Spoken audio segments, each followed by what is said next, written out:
Another day, more recording and reviews. Ooh, somebody sent me a picture. Ooh, ARES DSR. That'd be an awesome sniper rifle to have. I wonder if I can make it appear in my hands. What? Sorcery! What's up, YouTube? This is Airsoft, and you guessed it, we got the review of the ARES DSR-1 gas-powered bolt-action sniper rifle. First thing I'm going to say, this thing is a beast when it comes to weight at about 6.9 kilograms, or around 14 or 15 pounds. This is not for those who want to run around all day with this thing. Unfortunately, with ARES Airsoft, they did discontinue the manufacture of this gun. However, evike.com and their 6mm Pro Shop have been working on resurrecting this old beast.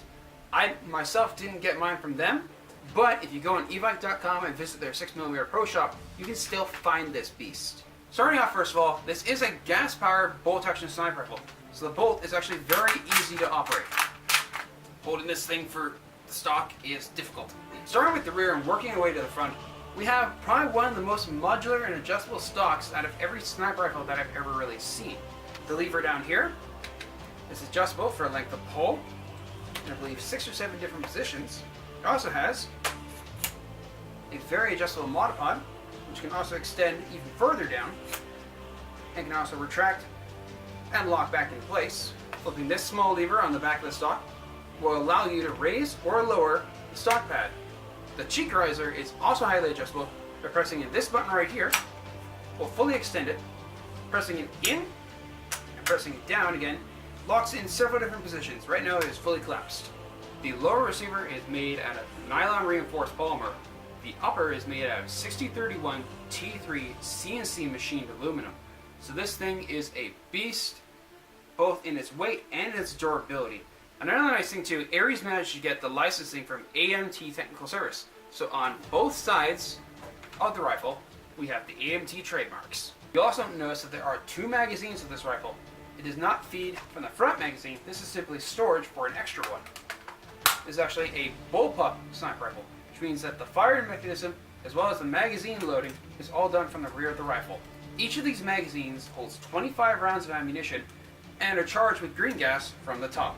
Moving forward as well, we have a very ergonomic pistol grip. However, the downside to this is that this particular one is made for right-handed shooters, as it is molded to a right hand, but if you look on the inverse side, it's not really made for a left-handed shooter. It's possible to use it left-handed, but not as comfortable. Located above the pistol grip and trigger, we have an ambidextrous safety switch. So the rear is on safe, forward is on fire. Moving forward to the top of the rifle's barrel, we also have a very adjustable bipod. Simply lift these 2 levers, and you can move it back and forth to reach any point on the rifle that you want. Pressing down on these legs will extend the bipod forward and lock them into place. Some of you may think that this bipod is extremely loose and wobbly. However, that's what this is designed to do, and it also gives the advantage of being able to adjust your sights during scoping down without having to move your position. You can adjust your aim, you can adjust your angle without having to move. Otherwise, if this was completely fixed in place, you would need to actually lift it up and move in order to fire. The legs for these are also both spring operated 7 steps down, and there's a small lever on the back that you can use to retract them into place. To retract the bipod to its original position, simply pull down on one of the legs and pull back until it locks into place. The handguard on the lower is also adjustable by pressing a small button on the back and can be slid into a multitude of different positions depending on which kind of accessories you want to add. It also does come with a small rail section. Testing this at 0.20 gram BBs and green gas, I was able to get a pretty consistent 485 to 490 feet per second, making this gun illegal in a lot of different fields and milsim ops here in Canada that require you to have specific limits for a bolt-action rifle.